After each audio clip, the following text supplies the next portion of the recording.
मैं एक राइटर हूँ। अपने काम के सिलसिले में मेरा बम्बई जाने का इत्तेफाक हुआ।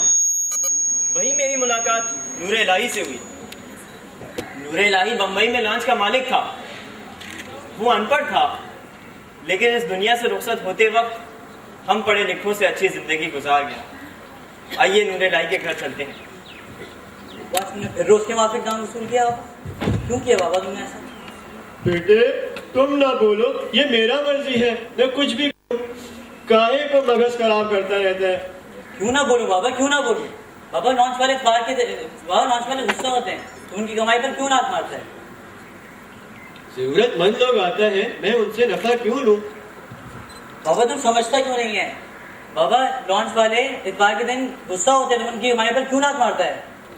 अहमद मेरे बेटे, नबी सल्लल्लाहु अलैहि वसल्लम ने बेईमानी को मना किया है।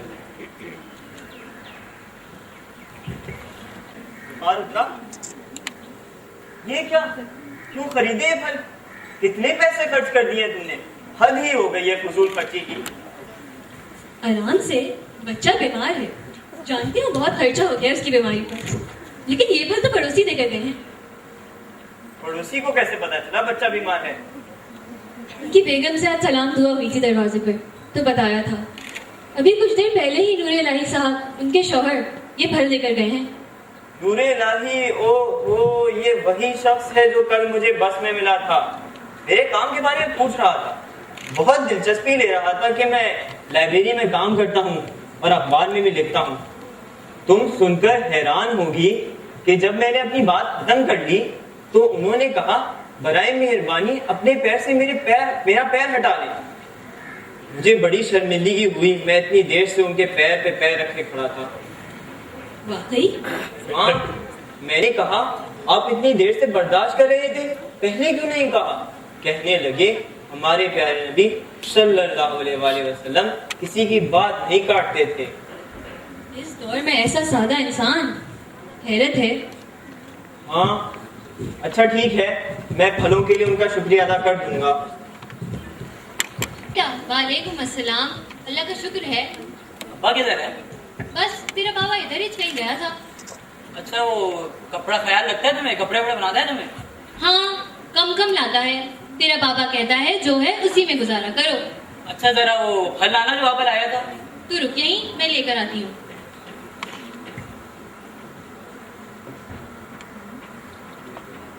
ये ले बेटा। बस इतने ही? पापा तो ज्यादा लाया था। नहीं, घर में तो बस यही है, और तो कोई फल नहीं लाया तेरा बाबा। अच्छा तू गुस्सा काहे को होता है? बहुत है, खा ले, मतलब दो ही तो बनते हैं। सलाम अब्बा। वालेकुम अस्सलाम। भाई मैंने तुमको बाजार में देखा, तुम थैले भर भर कर फल ले जा रहा था। किधर जाते हैं ये फल? घर पर तो नजर नहीं आते। अम्मा मैंने तुमसे कितनी बार बोला बाबा पर नजर रखो। अरे बेटा, तेरा बाबा मेरी कोई बात सुनता ही नहीं है। वो कुछ सुने तो मैं कुछ कहूँ ना। अहमद तेरी समझ क्यों नहीं आती? नबी सल्लल्लाहु अलैहि वसल्लम बीमारों और पड़ोसियों का ख्याल रखते थे।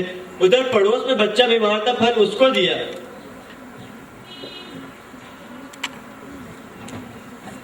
आइए साहब, अस्सलाम वालेकुम। वालेकुम अस्सलाम। अहमद की अम्मा चाय बना के लाना।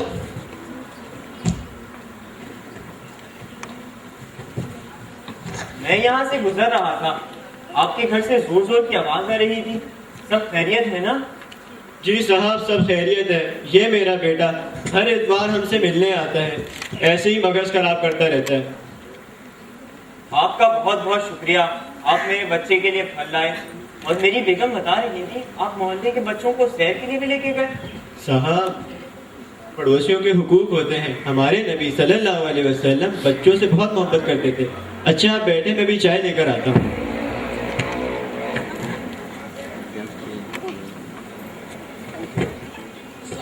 बाबा के पास बहुत पैसा है। पहले बाबा ने बहुत मेहनत करी। पहले बाबा एक लॉन्च पर सफाई का काम करता था, उसके बाद बाबा ने खुद की एक लॉन्च खरीदी। अब बाबा के पास कुल मिलाकर 3 लॉन्चें हैं। समझ नहीं आता किधर पैसा खर्च कर देता है। मैं बोला बैंक में जमा करवाओ, मानते ही नहीं है। तुम खुद बात करो। बहुत बार बोला साहब, बहुत बार बोला। कहता है बैंक में पैसा जमा करवाना सही नहीं। अब आप ही बताओ, पूरी दुनिया बैंक में पैसा जमा करवाता है। समझ नहीं आता। अब्बा सट्टा खेलता है, जुआ खेलता है, अम्मा को भी कुछ नहीं देता। अरे इसकी क्या, तुम साहब से सब क्यों बोला? तो फिर तुम बताओ, तुम्हारी कमाई किधर जाता है? बैंक में क्यों नहीं जमा कर पाता? अहमद, बैंक में सूद होता है और नबी सल्लल्लाहु अलैहि वसल्लम ने कहा सूद हराम है। तो बाबा नबी सल्लल्लाहु अलैहि वसल्लम की मिलाद है, इसके लिए तो कुछ पैसा खर्च करो। साहब मैं बाबा से बोला गली में रोशनी करो, चिरागा करो, लाइटें लगाओ, शामियाना लगाओ, लोगों को खाने पर बुलाओ, मानते ही नहीं है। ये सब फजूल खर्ची है। गरीबों को खाना खिलाओ, घर बुलाकर खाना खिलाओ, लेकिन नुमाइश ना करो। तो बाबा नबी सल्लल्लाहु अलैहि वसल्लम की मिलाद है, इसके लिए कोई खर्चा नहीं करेगा क्या? नबी सल्लल्लाहु अलैहि वसल्लम ने नुमाइश और फजूल खर्ची को मना किया है। अच्छा साहब इजाजत दीजिए, मैं चलता हूँ।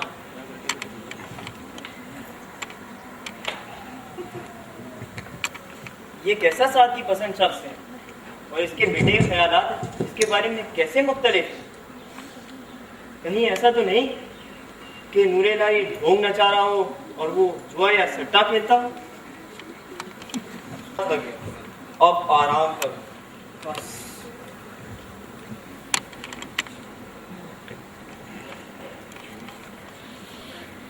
साहब कहाँ था साहब? साहब आप कहाँ था? बाबा आपको बहुत याद करता था साहब, आपको कुछ बताना चाहता था साहब, कुछ बताना चाहता था। क्या हुआ? कहाँ है नूरे लाई और तुम रो क्यों रहे हो?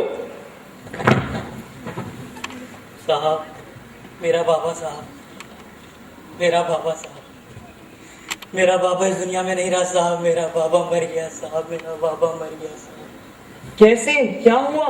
अभी तो मिला था पिछले हफ्ते। साहब मेरे बाबा ने एक आदमी को एडवांस पे दिया था साहब, उस आदमी ने उसका एडवांस भी दिया साहब। बाबा सुबह से लॉन्च पर चला गया साहब, शाम हो गई, बाबा इंतजार करता रहा, वो आदमी ना आया साहब, वो आदमी ना आया। मैं बहुत बोला घर चलो साहब, बाबा ना माना, कहता था वादा पूरा करना चाहिए। हमारे नबी सल्लल्लाहु अलैहि वसल्लम वादा पूरा करते थे। बाबा बेहोश हो गया साहब, मैं बाबा को घर लाया तो पता चला कि बाबा को निमोनिया हो गया था साहब। और फिर मेरा बाबा साहब, मेरा बाबा उसी में मर गया साहब, मेरा बाबा उसी में खन्नास हो गया साहब, खन्नास हो गया। खैर साहब आपके लिए एक नोटबुक दे गया था साहब, मुझे बोला कि आपको देनी थी, मुझे पता नहीं इसमें क्या है साहब। खैर साहब मैं चलता हूँ साहब, मेरे बाप के लिए मग़फ़िरत की दुआ करना साहब, मैं चलता हूँ। नोटबुक? ये कैसी नोटबुक है? ये सब क्या है? पते, अदद, बच्चों के नाम, किताबों कॉपियों की रसीदें, ये सब क्या है? नबी सल्लल्लाहु अलैहि वसल्लम की हदीसें, लेकिन नूरे लाई तो लिखना तक नहीं जानता था। कहीं ऐसा तो नहीं कि नूरे लाई के बेटे के खर्चात दुरुस्त हों और वो जुआ या सट्टा ही खेलता हो? अब दूसरी दुनिया के बासी के लिए गलत राय कायम करना बेकार। आपसे कोई मिलने आया है? भेजो।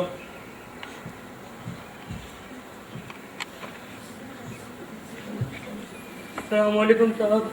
वालेकुम अस्सलाम। मैं नूरे लाई के घर गया था, मालूम हुआ सब उस दुनिया में नहीं रहे हैं। उनके बेटे ने बताया कि वो नोटबुक आपके पास है, बराए मेहरबानी आप वो मुझे दे दें। नोटबुक? नहीं है, वही शख्स तो नहीं नूरे लाई के साथ जुआ और सट्टे में मदद करता हूँ और अब इन अदद की मदद से पैसे वसूल करना चाहता हूँ। क्या कहा आपने? मैं आपको वो नोटबुक क्यों दूं जब तक आप मुझे नूरे लाई से अपना ताल्लुक और नोटबुक हासिल करने का मकसद नहीं बताते। मैं आपको मरहूम की कोई चीज नहीं दूंगा। मुझे नहीं मालूम मेरा नूरे लाई से क्या ताल्लुक है, पर आज मुझे लग रहा है कि मैं वाकई में यतीम हो गया हूँ। आज से 4 साल पहले मैं फिल्मों में काम करने के शौक में बम्बई आया था। यहाँ आकर पता चला ये काम करना कितना मुश्किल है। धक्के खाता फिरा, कुछ ही दिनों में जेब खाली हो गई। घर की याद सताने लगी तो डाक खाने पर पोस्ट कार्ड खरीदकर खत लिख रहा था कि आवाज आई, बेटा जरा ये पता लिख दो। तो नोटबुक से पता मैंने मनी ऑर्डर के फॉर्म पर लिख दिया और भेजने वाले का नाम और पता पूछा तो कहने लगे डाक खाने के पोस्ट मास्टर की मार्फत नूर इलाही लिख दो। मैं बहुत हैरान हुआ। उन्होंने शुक्रिया कहकर मेरे बारे में पूछा। मैंने अपने बारे में बताया तो कहने लगे ये फिल्म का चक्कर अच्छा नहीं। उन्होंने मुझे कुछ पैसे दिए, अपनी लॉन्च पर काम सिखाया और एक साइकिलों की दुकान पर नौकरी दिलाई। उन्होंने मुझे इज्जत से रहना सिखाया। पैसों के बारे में बताइए, मनी ऑर्डर किसको भेजा करते थे? वो मुझसे हर हफ्ते मुख्तलिफ पतों पर मनी ऑर्डर के जरिए पैसे भिजवाते थे और हर बार एक नई जगह पैसे भेजते थे। पहले तो मुझे शक हुआ कि ये कहीं बदमाशों के दोस्त ना हो, पर आहिस्ता आहिस्ता मुझे मालूम हुआ कि वो पते यतीम बच्चों के, बेवाओं के और गरीब औरतों के थे और वो बहुत से लोगों की मदद करते थे। उनके दोस्त उनको किसी गरीब का पता बताते तो नोटबुक में लिखवा लेते और अक्सर मुझसे फल भी मंगवाते थे। और उन्होंने सख्ती से कारण से मना किया था और नोटबुक का भी मना किया था। और ये हदीसें कौन लिखता था? नूर इलाही हदीसें किसी से सुनकर याद करके आते थे और वे मुझसे नोटबुक में लिखवाते थे। कहते थे, फिर उन्होंने लिखवाना ही बंद कर दिया। कहते थे अब उन पर अमल करना बाकी है। उफ, इतने बच्चों को नहीं मालूम कि आज वो यतीम हो गए। कितनी बेवाओं को नहीं मालूम कि आज फिर उनका सुहाग उजड़ गया। कितने गरीबों को नहीं मालूम कि आज वो बेसहारा हो गए। कितने इंसान इस बात से लायन हैं कि अपनों के अलावा भी किसी के बिछड़ जाने से आंसुओं के सोते उबल पड़ते हैं। अगर मेरे लिए नूर इलाही का कोई पैगाम नहीं, फिर भी मुझे आप वो नोटबुक दे दें। मुझे उन पतों पर इत्तला करनी है। मेरा ख्याल है आप इन पतों को इस काम के लिए ना लाएं। आप दुरुस्त कहते हैं, इन पतों पर इत्तला ना देना ही चाहिए, लेकिन फिर भी आप मुझे वो नोटबुक इनायत कर दें। अब आप इस नोटबुक का क्या करेंगे? इसका क्या फायदा? नूर इलाही के साथ ये भी खत्म हो गई। नहीं, वो नोटबुक कभी खत्म नहीं हो सकती। क्या मैं इतना बदकिस्मत हूँ कि एक शख्स की रिवायत भी जिंदा रख सकूं, जिसने जिंदगी से कुछ ना मांगा बल्कि दिया ही दिया। जैसे भी होगा, मैं इनमें से किसी एक को भी एहसास नहीं होने दूंगा कि नूर इलाही मर गया, कि नूर इलाही मर गया। जब तक तुम जैसे नौजवान मौजूद हैं, नूर इलाही कभी नहीं मर सकती, कभी नहीं। आज की शाम उन तमाम लोगों के नाम जो नूर इलाही जैसी जिंदगी गुजार रहे हैं और उन बच्चों के नाम जो इंशाअल्लाह नूर इलाही जैसी जिंदगी गुजारेंगे।